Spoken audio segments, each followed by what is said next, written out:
Saúdos, señoras e señores. Xa lle adiantábamos fai unos días porque se celebrou unha pequena rolda de prensa donde se adiantaba pois o que iba a ser a primeira edición da Festa Gastronómica do Xabarín. Ahora, para contarnos máis por o miúdo todos os detalles do porqué e do como, temos os protagonistas, non? Que son Manuel Martínez, que é o presidente da Mesa Galega pola Caza. Moitísimas gracias, Manuel, por acompañarnos. Gracias a vos. Por outra banda temos a María da Silva, ela é a organizadora de eventos, máis música, non? Sí. María, moitísimas gracias. Gracias a vos por invitarnos. Bueno, a mí gustaríame empezar por saber de onde surxe esta idea, non? De facer, pois, vamos a facer algo en Punxín. E por que o Xabarín en Punxín? Bueno, a ver, isto surge a raíz de, bueno, de pensar, organizar algún tipo de evento en Punxín, bueno, pues para dar un pouco de vida ao tema rural e dar un pouco así a promocionar.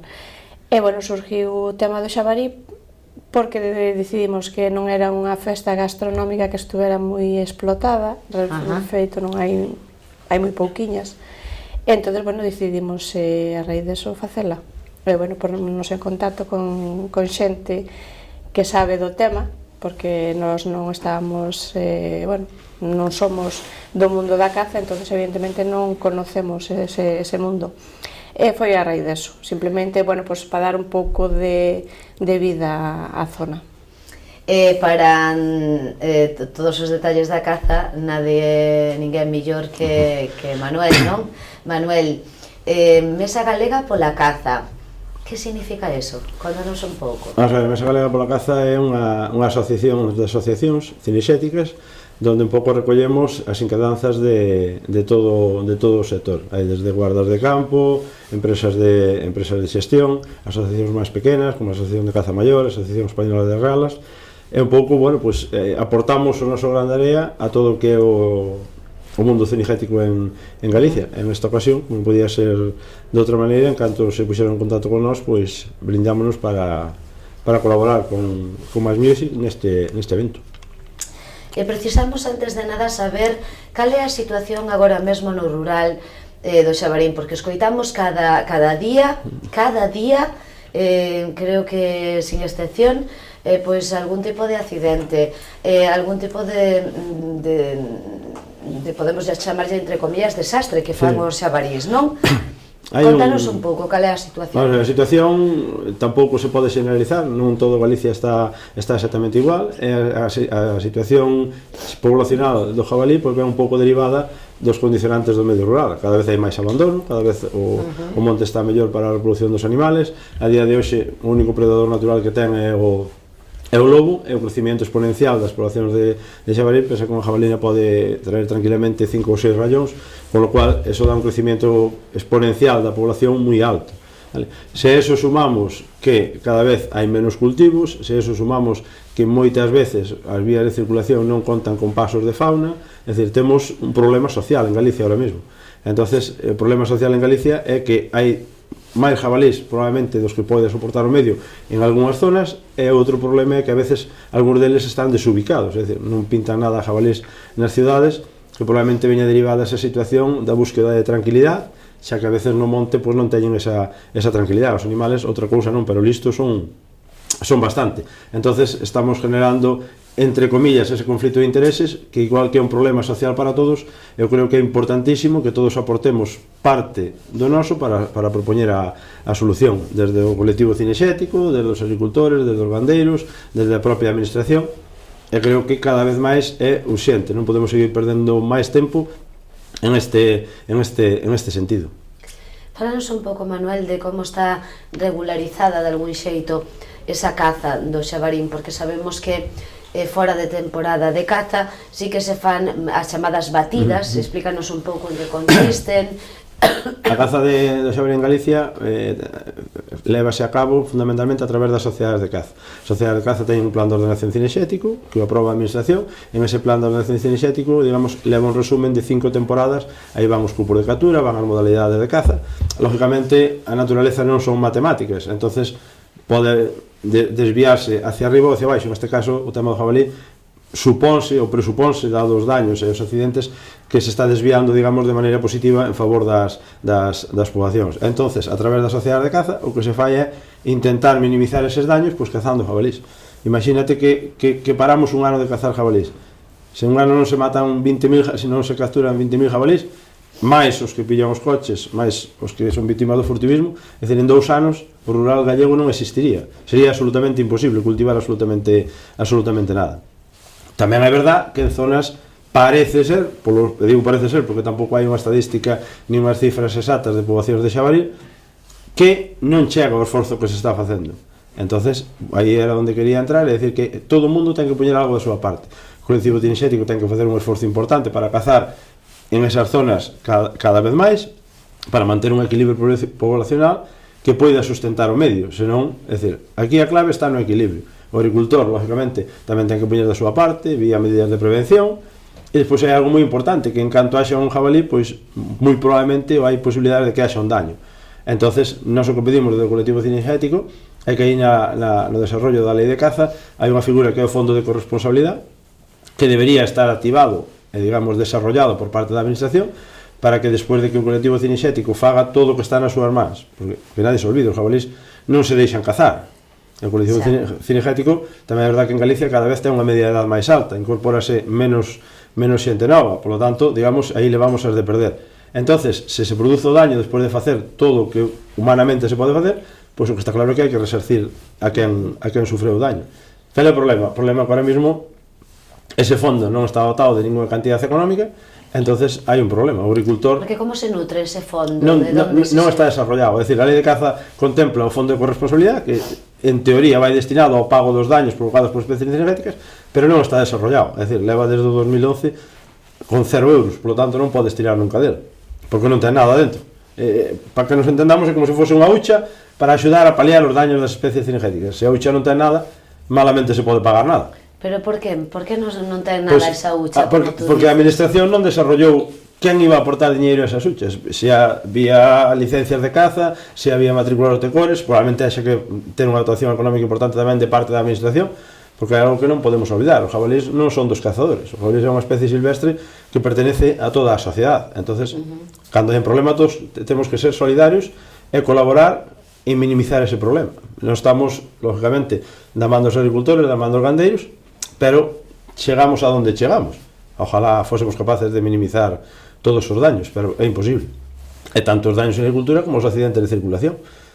Temos algún tipo de estudio, algunha estadística concretamente no concello de Punxín de a situación o máis real que hai ahora mesmo en canto a poboación de xabalí son os planes de ordenación que presentan os propios tecores. Volvo a repetir, hai que pensar que o jabalí é un animal que se pode desplazar de media 30 km ao día.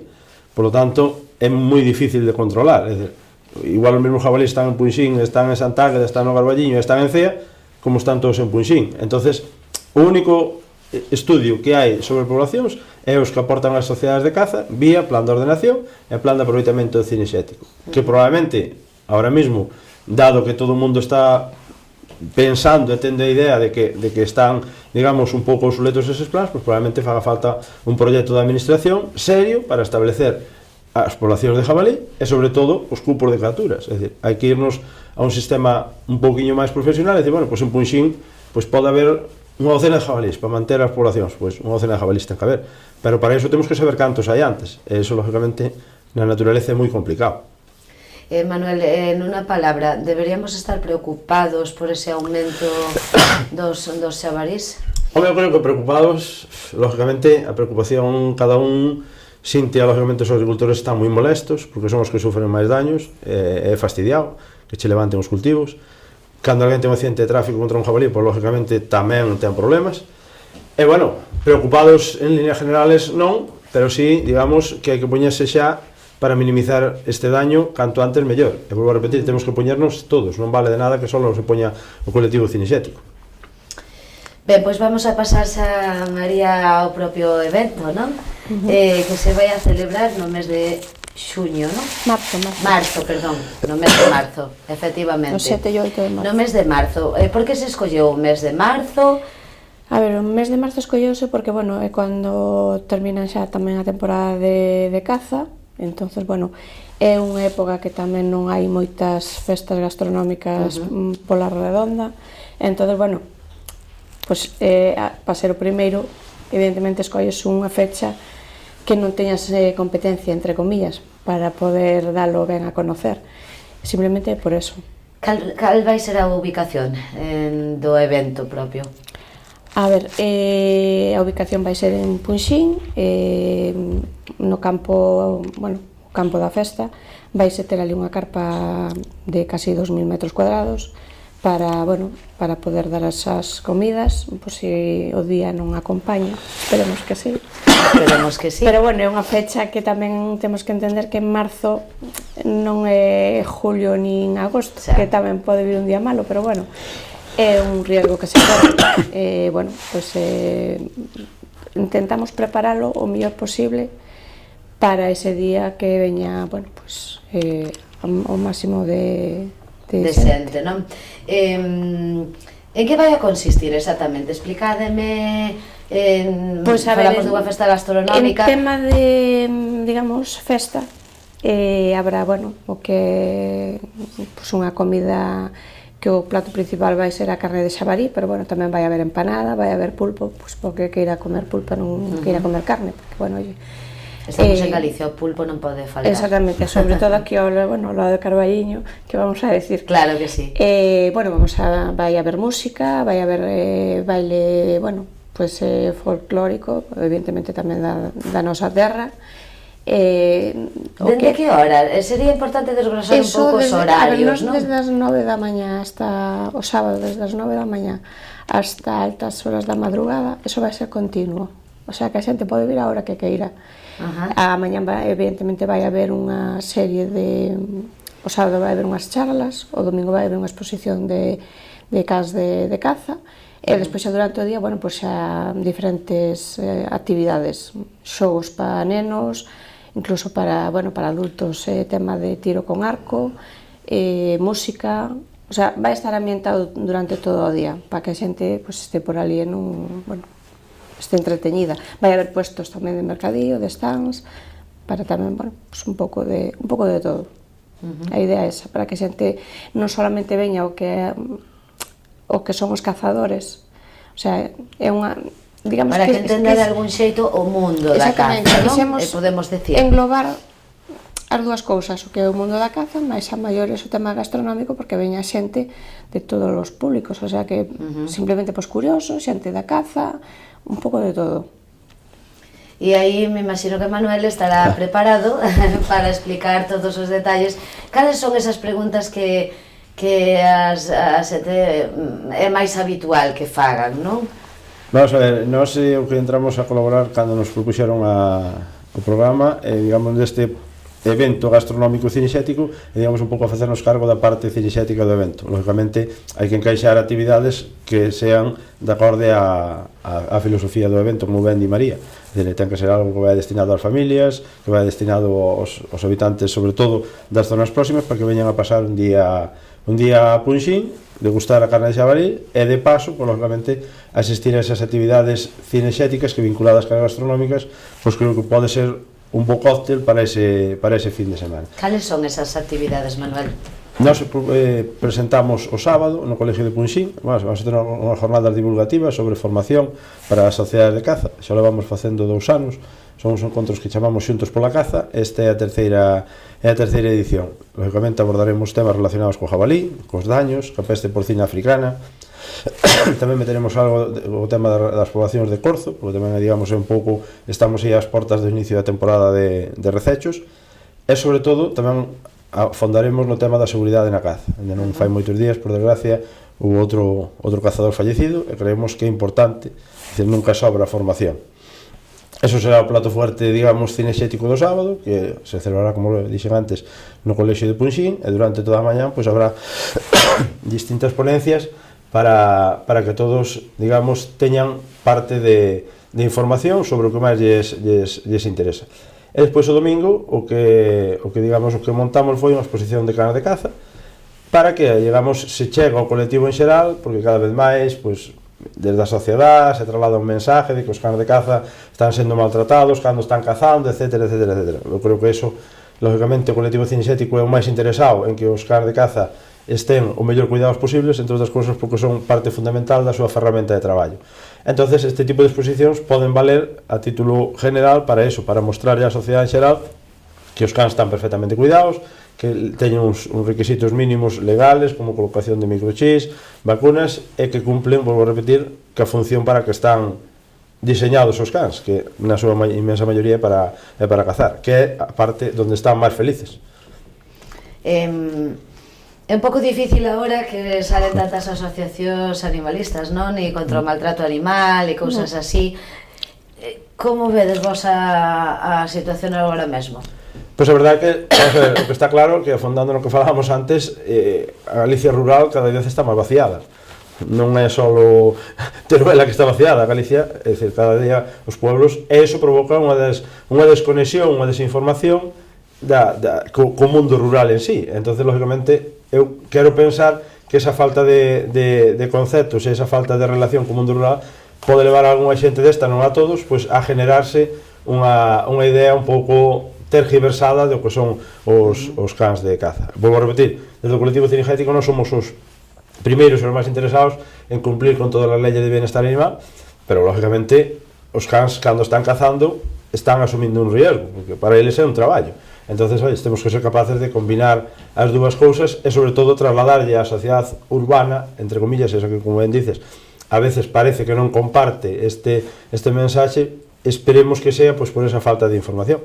Entonces, eventos como este, a verdade que poden valer moito para este tipo de cousas, porque lógicamente é moi importante para poder formar unha opinión sobre algo, pois ter información sólida sobre a mesma. Despois, a partir de aí, pois lógicamente nadie vai obligar a que che gusta a caza, que che gusten os toros, pero o que sí está claro é que a liberdade de un acaba onde empeza a dos demais.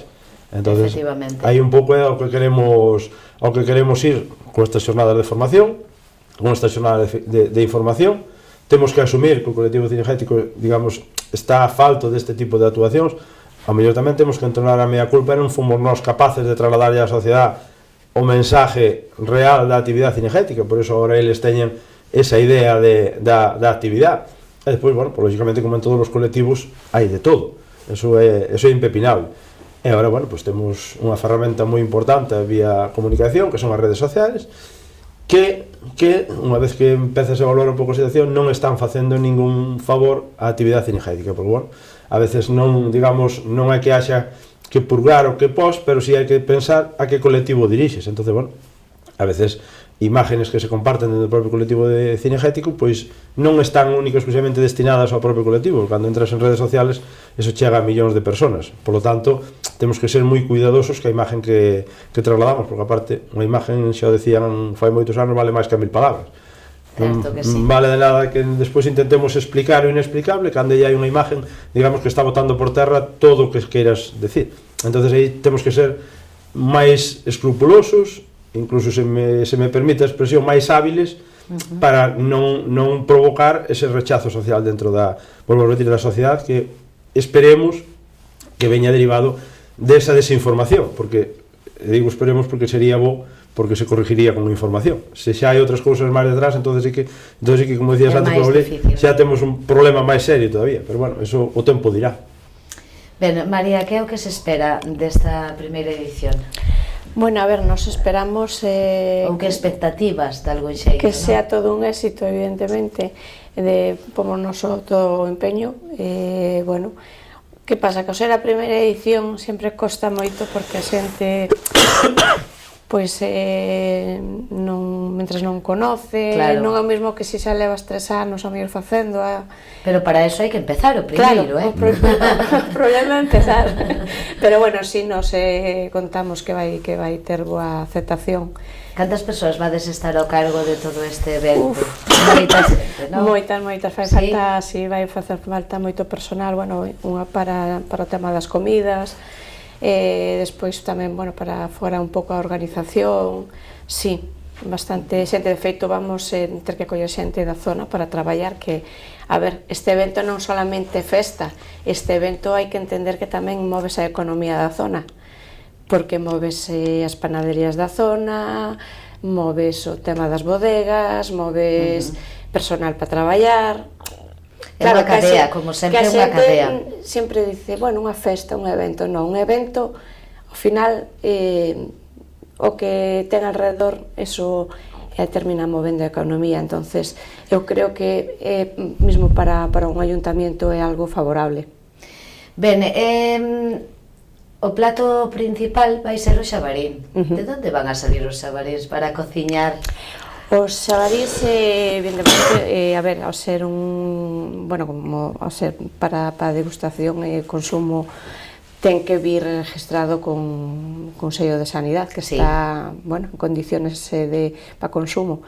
Isto único, solamente hai unha sala de despiece en toda Galicia, que, bueno, debería de haber máis, porque a carne de xabarí é unha carne que se podía aproveitar máis do que se aproveita, pero, bueno, de momento só hai esta, que está en Fonsagrada, que, bueno, a leva embutidos Buenavista, puxémonos en contacto con eles, a verdade que moi ben, porque nos asesoraron, dixeron máis ou menos bueno, que tipo de carne se podía coller para según que, cantidades, bueno, a verdade que moi ben. Me imagino que teredes unha cociñeira extraordinaria, porque ben é certo que a carne de caza, todo calquer tipo de carne de caza, hai que ter unha mago especial para cociñar, non? Sí, a ver, non é unha carne que sea fácil de facer. Por eso, precisamente. Bueno, supoño, en general, todas as carnes de caza hai que saber facelas, porque senón... Pero contades, non? Con unha moi boa cociñeira. A ver, cociñeira, neste caso, serían varios cociñeiros. Nos vai nolo facer Caterín Galicia, que van ser os que levan o tema da... Sí, porque, bueno, a ver un evento donde contamos con unha afluencia de bastantes comensales, pois xa tens que ter unha organización... Que capacidade vai haber máis ou menos para comensales? Pois, a ver, nos contamos que ao mellor sobre o mediodía, pois, ao mellor entre unhas 1000 e pico personas. 1000 persoas, vamos a poñer, non? Claro, depois, bueno, para a cena, ponlle outros tantos, o sea que, bueno, claro, vai ser un día moi ajetreado. Entonces, isto ten que leválo unha empresa que este acostumbrado a levar este tipo de eventos. Para garantizar, non? Que o evento salga... A ver, sobre todo o primeiro ano tens que facer de maneira que, claro, que sea o mellor posible, porque digamos que as vistas po ano seguinte. Que, bueno, que sempre habrá que retoques, como digo, prueba e error. Claro, pero eso quedará xa para o ano seguinte, para a seguinte edición, donde se diga que fallamos e aquí vamos a... Eso é irremediable, eso... Manuel, xa para rematar, gustaríame que mirando a esa cámara túa, pois que convides a xente a, sobre todo, ese día de convivencia, podemos decir, nunca mellor dito, o día de convivencia, pero tamén para afondar no mundo da caza e saber cal é a realidade, non? Que é moi importante. Independientemente que nos guste ou non nos guste, saber que é a realidade da caza. É que é fundamental conocer a realidade para despois, digamos, emitir un xuicio. Despois podrá che gustar ou non che podrá gustar. A mí dicíame sempre igual, botei un montón de anos sin comer flan porque non me gustaba, resulta que non o había probado nunca. Entonces isto é algo similar, é dicir, volvo a repetir, a tendencia social de Galicia é a vaciarse no rural, entonces eu creo que este tipo de eventos, xa desde o colectivo cinexético, pois son moi importantes. Obviamente, volvo a repetir, tuvésemos que haber iniciado fai anos xa este camiño, estábamos, digamos, un pouco esperando a ver o que pasaba, e o que pasou é que a sociedade, digamos, non entende a actividade cinegética como tal. A actividade cinegética, lógicamente, é unha ferramenta de xestión fundamental para o medio rural.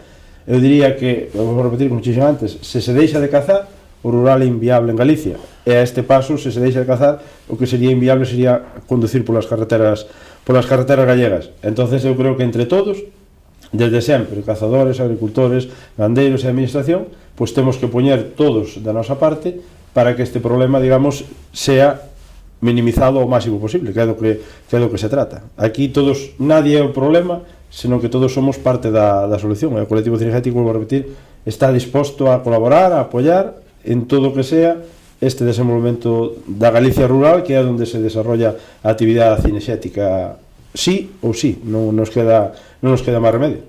Estupendo, Manuel. María, xa para rematar tamén, E invitar a xente, non? A que se chegue, a que disfrute en Punxín. Hombre, pois nada, invitar a todo o mundo, que non falte nadie ese día, que, bueno, que veña a disfrutar evidentemente da gastronomía da carne do xabarí e de todo o que engloba o tema da caza e que, bueno, como dice Manuel, para opinar hai que conocer. Sí, por suposto, eso sempre. Se non fora así, a verdade é que non creo que non valdríamos nada, non? A opinión sin saber non valdría nada.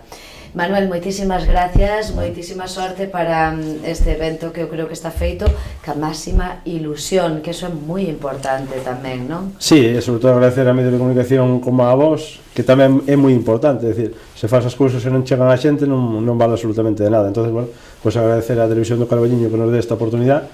Lóxicamente, en que María é que convidarvos a que esteades ali ese día e que disfrutedes con nós destas dúas xornadas.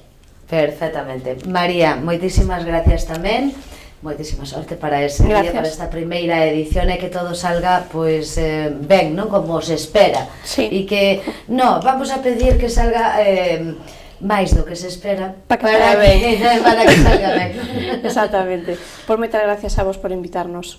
Moitísimas gracias. Moitísimas gracias a todos vostedes pola súa atención como cada día. Sigan entre nós.